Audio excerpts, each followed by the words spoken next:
Hey love, happy Monday. Let's go ahead and take a quick look to see what's happening with your path towards abundance and money this week. If I can shuffle. Let's start out with some oracle. What is going on? Okay. We're going to start off with some oracle. I'm using the Animal Apothecary deck. In just a few seconds. There we go. I'm like, why the deck ain't shuffling for you, girl? This is the box for it. But yeah, so we're going to take a look and see where things are headed with your money this week, okay? All right. If time permits, we are going to also pull from two different tarot decks, but we will see. All right, so we've got You Are What You Think in reverse. We've got See Beyond the Past. And It's in You in reverse, okay? All right, so that's the energy we're anchoring into right now. Why I got all this stuff up on my desk? So I went working out earlier today and just forgot to put stuff back where it goes. All right, let's see. We've got Prayer Answered. We've got Inner Conflict Resolution. Some of y'all have been trying to force things. Just trust. Look at that. As soon as I said it, it popped out.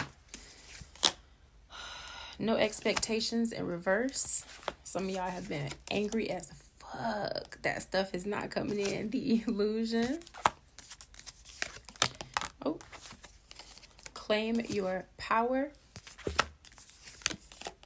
And Transformation in reverse. Okay. So off rip, there is this very heavy energy that what you desire is not desiring you, but that couldn't be further from the truth. There are a couple different things. For some of you, rain may be significant. Cows. I know this sounds so bizarre, but just stick with me, okay? And then a car. So like driving on a highway, I'm seeing a red car and a blue car. Those may be signs and or confirmations for you that this reading is for you. But there's this heavy energy of looking for or praying for your manifestation and different money and desires and things of that nature to come in for you. And with this card here, there's 12 at the bottom. I don't know if you can see that. So this may be something that you have been trying to manifest for the past year, right? And you just can't figure out why the fuck stuff is not working. Essentially, this is trying to help you learn, understand, and navigate how to resolve the inner conflict that's happening within, specifically around being at peace with who you are right now and where you are right now versus seeing yourself as lacking something or lacking in some way. You are whole and complete, and you've been whole and complete since you were born. Like, you have everything you need, everything that you could possibly require to do whatever it is that you're trying to do or experience whatever it is that you're trying to experience. It's just as a society, we have been conditioned that it has to look a certain way or that there are certain steps that have to be taken, when in fact it could look a million and one different ways, or your steps could be, I don't know, go up to the corner store and then run back as fast as you can, while my steps may be turn on some music and jog in place till you pass out or something. I don't know. Like, there are different ways that we each are energetically wired to get the different things that we want, or to connect to money, to desires, to different relationships and stuff like that we want to manifest for ourselves. And so it's just a matter of understanding how you are energetically wired to connect to the energy, because the way that you connect is not going to be the same way that I connect, and vice versa, right?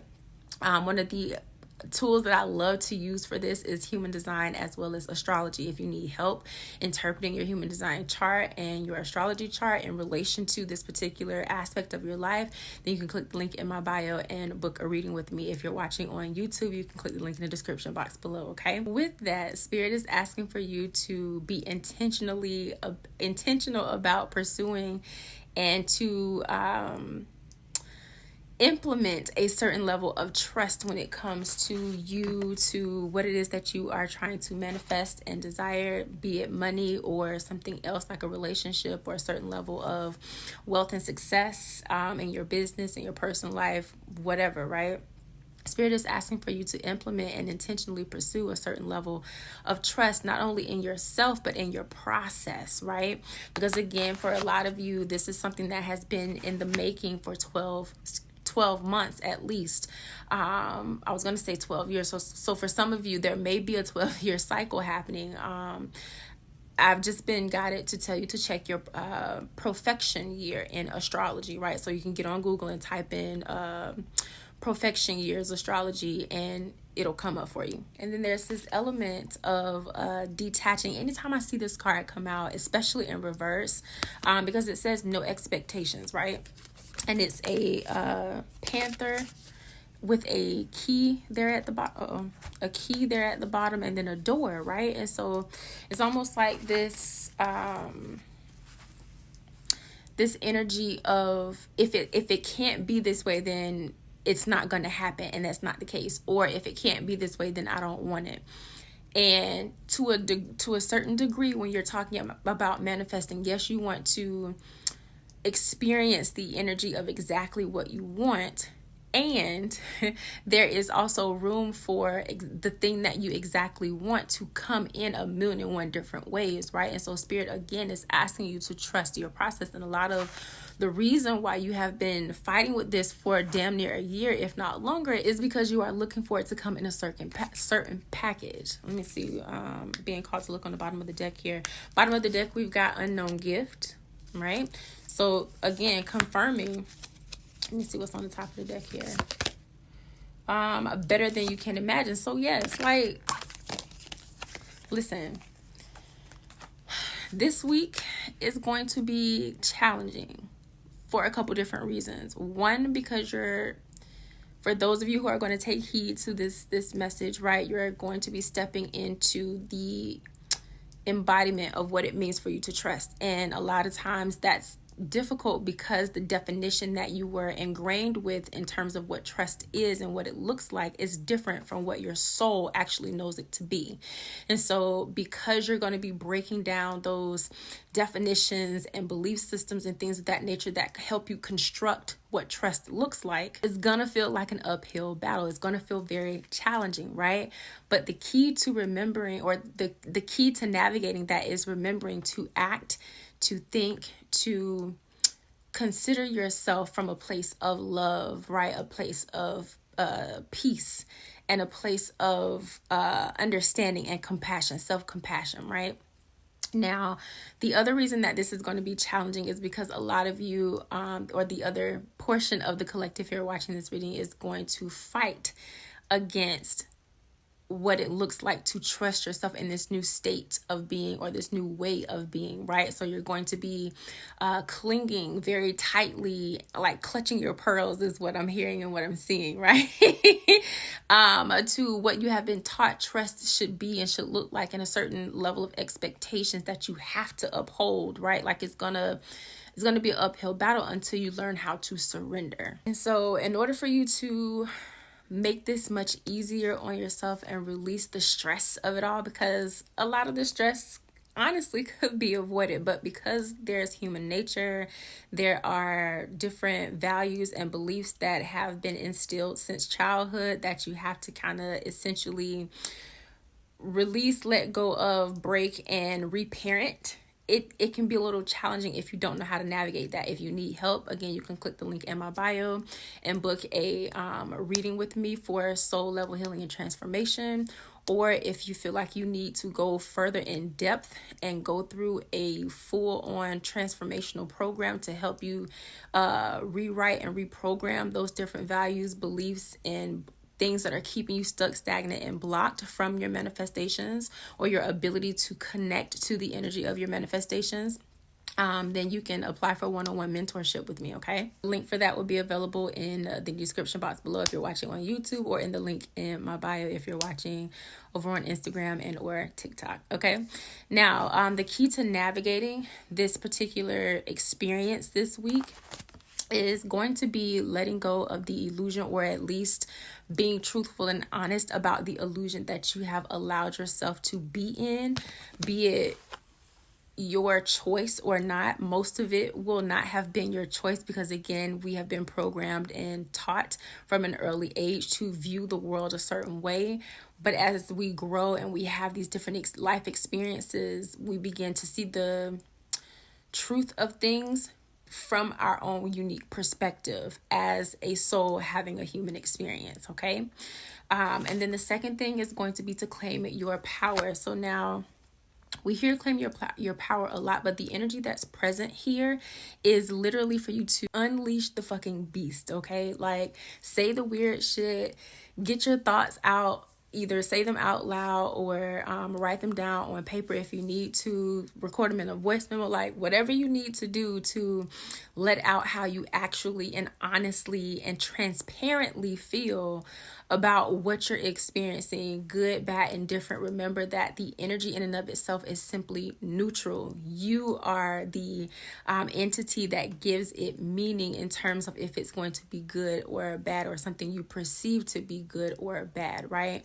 But Spirit is asking for you in this energy here that's present. It's like unleash the beast. Like, if you want to explore something, explore it. If you want to say something, say it. If you want to do something, look into what it's going to take for you to explore and do it, if that's something that resonates for you. Like, unleash the beast and stop holding back so much of yourself. You legit can't connect to your desires, your manifestation, your money, because you are operating from a state of being that's not you, that does not resonate with you. It's almost like placing an order on Amazon and you have, so let's back up. It's almost like you have moved to a new location for your housing, right? So maybe you changed apartments, maybe you moved to a house from an apartment, maybe you even moved cross country. I don't know. But it's like having moved, forgetting to update your address on Amazon, placing an order on Amazon, and the order going to your old address because you haven't updated where the fuck you live now, here in the present, right?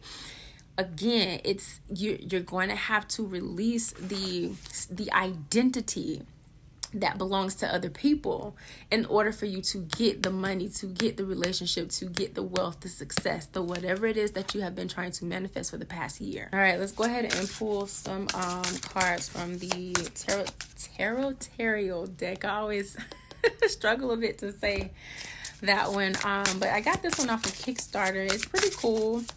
I never had a beginner's tarot deck. Like, the tarot deck that I had starting out years and years ago, like when I was like 10, 11, 12-ish, somewhere up in there, with tarot. Now, I've been reading oracle cards and channeling spirit and stuff like that since 7. But when I started with tarot around like 10, anywhere between 10 and 12 years old, I never had an actual beginner's tarot deck. I just found a tarot deck in a metaphysical shop that I felt drawn to and went with it. Matter of fact, this is the deck here, but it doesn't have words and stuff on it like this one. Anyway, we've got the 5 of Cups and we've got the 8 of Wands in reverse. Okay, now just going off of tarot insights and knowledge as a whole, the 5 of Cups card is a card of emotional grief, right? And then we have the 8 of Wands upright.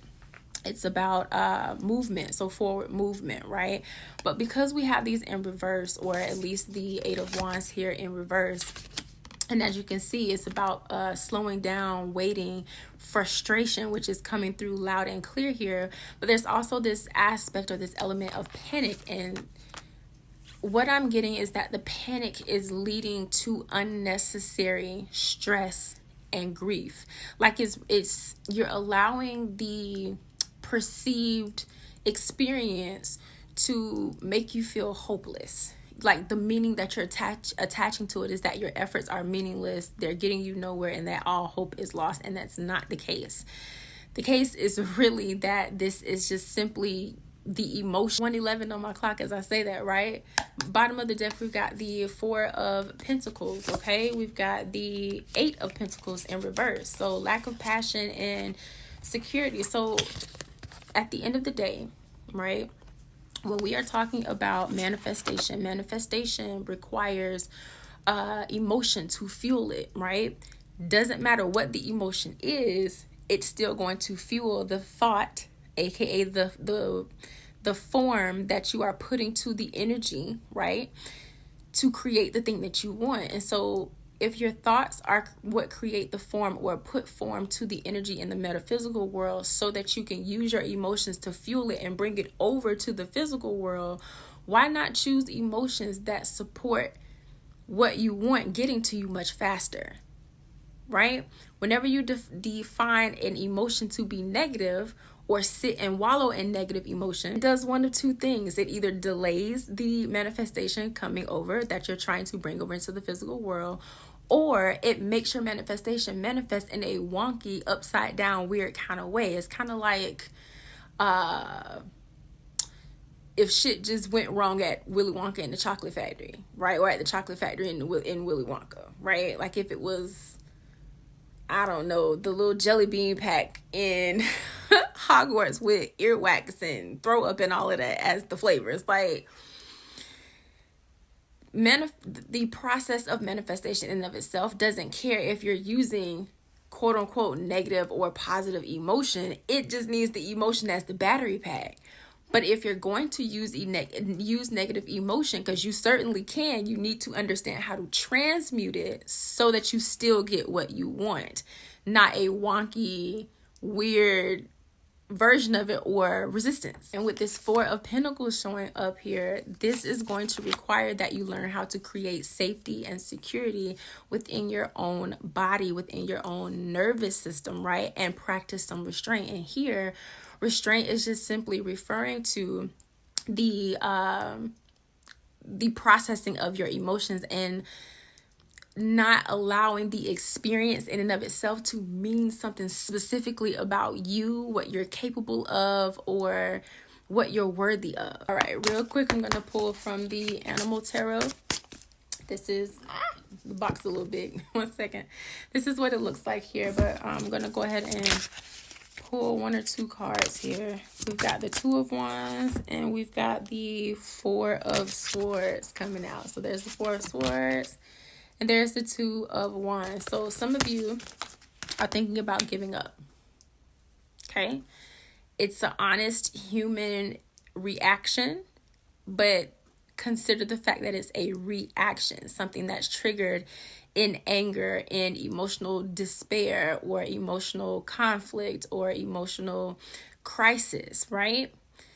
Versus responding, aka taking a moment to step back and rest and practice restraint so that you can get your bearings, gain clarity, and make a decision that supports your emotional, mental, physical well-being. Again, if you need help with that, you can click the link in my bio. If you're watching on YouTube, you can click the link in the description box below and book a reading with me for soul level transformation and healing. Okay, you can also, if you need to, apply for one-on-one mentorship or take a look at some of these self-help tools and resources that I've created for you. They're digital courses and ebooks that I myself have taken the time to curate and write for you to share the wisdom and knowledge that I have gained over the years throughout my life up to this point, and the different spiritual awakenings I've had, and study and research and all the things for human design, astrology, emotional intelligence, all the things. Okay, so yeah, those resources are available for you. Bottom of the deck, we've got the Page of Wands. Okay, we also have the Six of Wands. Listen, sit your ass down somewhere. Okay, like take a second to breathe, to regroup, and get your mind right. Okay, get your mind right in terms of understanding and understanding that you don't have to fight and force and push so hard to get what you want.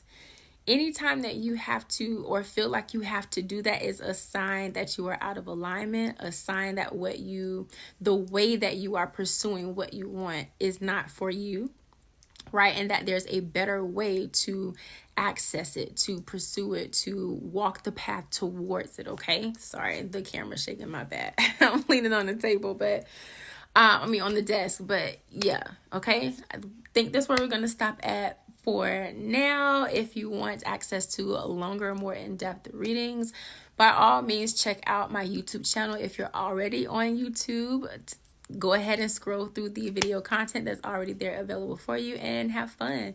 All right, love. I will see you in the next reading. Bye.